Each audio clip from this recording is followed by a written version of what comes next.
ஜானகி ஜானே. நீங்க ஒருத்தான ஒரு woman centric film பார்க்கணும்னு நினைச்சீங்க அப்படின்னா, இந்த படம் உங்களுக்கானது தான்.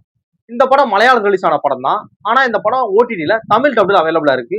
படத்தோட ஸ்டோரி என்ன அப்படின்னா, வணக்கம், நான் ஆனந்த். இந்த படத்தோட ஸ்டோரி என்ன அப்படின்னா, ஜானகிங்கிற அன்மேரிட் உமனுக்கு சின்ன வயசுல ஏற்பட்ட ஒரு பேட் எக்ஸ்பீரியன்ஸ்னால ஒரு பேனிக் டிசார்டர்ல பாதிக்கப்பட்டிருக்காங்க. அது என்ன அப்படின்னா, இவங்களுக்கு தனியா போறதுக்கு பயம். யாருமே இல்லாத இடத்துல தனியா போறதுக்கு பயம். ஆஹ் இருட்டுனா பயம். இப்ப இவங்க இவங்க நைட்டு ரூம்ல தூங்குறாங்க, திடீர்னு கரண்ட் போயிடுச்சு அப்படின்னா பயந்து அலறிடுவாங்க. அந்த மாதிரியான ஒரு பேனிக் டிசார்டர் இருக்கு. இப்படி இருக்கிறவங்களுக்கு ஏஜ் வேற ஆகிக்கிட்டு இருக்கு. இவங்க வீட்டுல மேரேஜ் அலைன்ஸ் பாக்குறாங்க. இவங்க எல்லாத்தையுமே தட்டி கழிச்சுட்டே இருக்காங்க. நமக்கு இந்த ஒரு பிரச்சனை இருக்கு, நமக்கெல்லாம் மேரேஜ் லைஃப் செட் ஆகாது அப்படிங்கிற மாதிரியான ஒரு இன்ஃபீரியாரிட்டி காம்ப்ளெக்ஸ் இவங்களுக்குள்ள இருக்கு.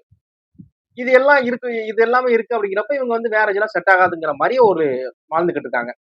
இப்படி இருக்கிற இந்த ஜானகியை உன்னி முகுந்துங்கிறவர் தற்செயலா பாக்குறாரு. பார்த்த உடனேவே அவருக்கு இவங்கள மேல காதல் வந்துருது, பிடிச்சு போயிருது. இவங்களுக்கு இருக்க பிரச்சனை அவருக்கு தெரிய வருது. இருக்கட்டும், இதெல்லாம் பிரச்சனையே கிடையாதுங்கிற மாதிரி அவர் யோசிக்கிறாரு. அதுக்கப்புறம் அவர் அலைன்ஸ் பண்றாங்க, பேசுறாங்க. ஒரு ப்ராப்பர் அரேஞ்ச் மேரேஜ் இவங்க வீட்டுல நடக்குது. இவங்க ரெண்டு பேருமே, ஜானகியும் உன்னி முகுந்தும் மேரேஜ் பண்ணிக்கிறாங்க. இப்படி மேரேஜ் ஆனதுக்கு அப்புறம் ஜானகிக்கு ஏத்த மாதிரி அவரோட லைஃப் ஸ்டைல உன்னி முகுந்த் மாத்திக்கிறாரு. இப்படி மாத்தி இந்த மாதிரி ஒரு இதுல போய்கிட்டு இருக்கிறப்ப இவங்களுக்குள்ள இவங்களோட இந்த இந்த பேனிக் டிசார்டரை வச்சு ஒரு பெரிய பிரச்சனை வருது. இது வரைக்கும் இந்த பேனிக் டிசார்டர்னால இவங்க தான் பாதிக்கப்பட்டிருக்காங்க, ஜானகி மட்டும்தான். இப்ப இவங்களோட இந்த பிரச்சனைனால என்டையர் ஃபேமிலியே டோட்டலா ஒரு பாதிக்கப்படுறாங்க. இவங்களோட அமைதியே போயிருது. இவங்க இவங்க ரொம்ப சிம்பிளா, ரொம்ப பீஸ்ஃபுல்லா வாழ்ந்துகிட்டு இருக்காங்க. இப்படி இருக்கிற இவங்களோட என்டையர் பீஸ்ஃபுல்லே இவங்களாம் நொறுங்கி போயிருது.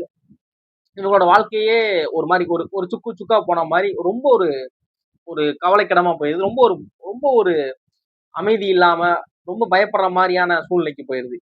இதுல இருந்து இவங்க எப்படி ஃபேமிலியா மீண்டாங்க, உன்னி முகுந்தும் ஜானகி எப்படி ஃபேமிலியா மீண்டாங்களா மீளலையா, ஜானகி இவங்களுக்கு இருக்க இந்த பேனிக் டிசார்டரை ஓவர் கம் பண்ணாங்களா பண்ணலையா, இல்ல இது இந்த பிரச்சனையோட வாழ்ந்தாங்களா அப்படிங்கிற ஒரு உமன் சென்ட்ரிக் ஃபிலிம் தான் இந்த ஜானகி ஜானே. ஜானகியா நடிச்ச அந்த நவ்யா நாயர் ஆகட்டும், உன்னி முகுந்தன் நடிச்ச சைஜு குரூப் ஆகட்டும், ரெண்டு பேருமே அந்த கேரக்டரேஷன் ரொம்ப பயங்கரமா பண்ணியிருக்காங்க. படம் ஸ்டார்ட் ஆகுறப்ப இந்த படம் ஒரு ரோம்காம் ஃபில்ம் மாதிரி தான் ஸ்டார்ட் ஆச்சு. ஆனா படம் போக போறப்போ ஒரு சீரியஸா படத்தோட அந்த மூடே வேற மாதிரி சேஞ்ச் ஆகுறது எல்லாமே ரொம்ப ஒரு அன்எக்ஸ்பெக்டட் விஷயம் தான். படத்தோட ஸ்டோரியும் சரி, படத்தோட ஸ்கிரீன் பிளேயும் சரி, அவரு படத்தோட ஆக்டரான அனீஸ் ரொம்ப அருமையா அதை டிசைன் பண்ணியிருக்காரு. அது மாதிரி படத்தோட சினிமோகிராஃபி இருக்கு. படம் ஒரு மலையாள ஃபிலிம் அப்படிங்கிறப்ப அவங்க காமிக்கிற அந்த கிரீனரியாவே படம் பாக்குற விஷுவலா பாக்குறப்ப ரொம்ப அழகா இருக்கு. படத்தோட மியூசிக் ஸ்கோர் இந்த படத்துக்கு தேவையான அந்த ஒரு சீனை, இந்த ஒரு மூடை என்ஹான்ஸ் பண்றதுக்கு ஏத்த மாதிரியான ஒரு மியூசிக்கை மியூசிக் டைரக்டர் கொடுத்திருக்காரு. படத்தோட தமிழ் டப் டைலாக்ஸுமே நிறைய இடங்கள்ல சிரிப்பு வருது.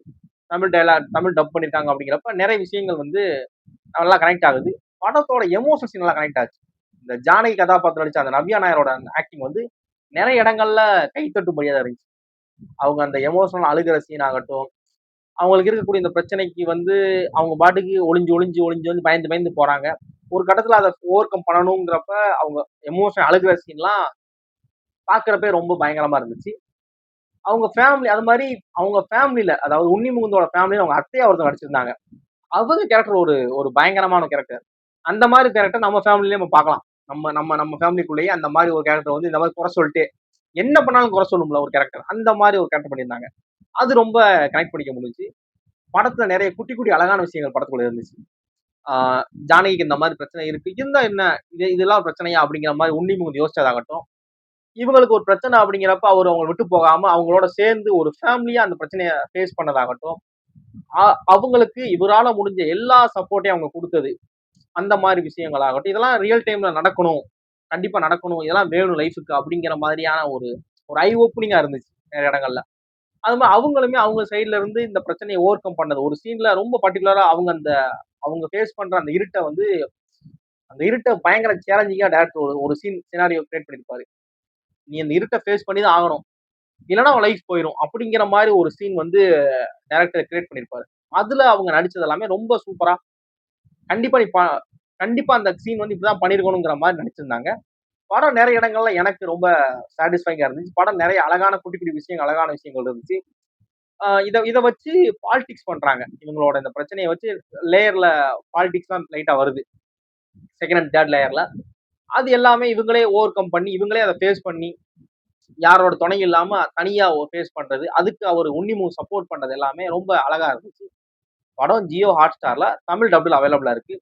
படத்த ஷேரா வாட்ச் பண்ணுங்க. படம் நிச்சயமா உங்களுக்கு பிடிக்கும். படம் எந்த இடத்துலயுமே ஒரு வல்கர் காட்சிகளோ, ஒரு ஒரு குழந்தைங்களோட பார்க்குறோம், ஃபேமிலியா நாங்க பார்க்குறோம் ப்ரோ அப்படின்னா, எந்த விதமான முகம் சுளிக்கிற மாதிரியான காட்சிகளும் இருக்காது. ரொம்ப ஒரு தேவையான ஒரு படமா இருந்துச்சு. இந்த மாதிரி பிரச்சனை இருக்குன்னா இருந்துட்டு போகுது. இதெல்லாம் என்ன பிரச்சனை? இத வந்து நம்ம ஓவர் கம் பண்ணிக்கலாம் அப்படிங்கிற மாதிரியான ஒரு ஒரு தேவையான கருத்த டைரக்டர் சொல்லியிருந்தாரு. படம் நீங்க குழந்தைங்களோட பார்க்குறீங்க அப்படின்னா, ரொம்ப கான்ஃபிடென்ட்டா எந்த ஒரு தவறான காட்சிகள் இருக்காது. அதுக்கு நான் கேரண்டி. இந்த மாதிரியான ஒரு எக்ஸ்பெக்டேஷன்ல படத்த பாருங்க. நிச்சயமா உங்களுக்கு படம் பிடிக்கும். படத்தோட காமெடி நெறைய இடங்கள்ல உங்களுக்கு சிரிக்க வைக்கும். படம் ஜியோ ஹாட்ஸ்டார் அவைலபிளா இருக்கு. பாருங்க. தேங்க்ஸ் ஃபார் வாட்சிங்.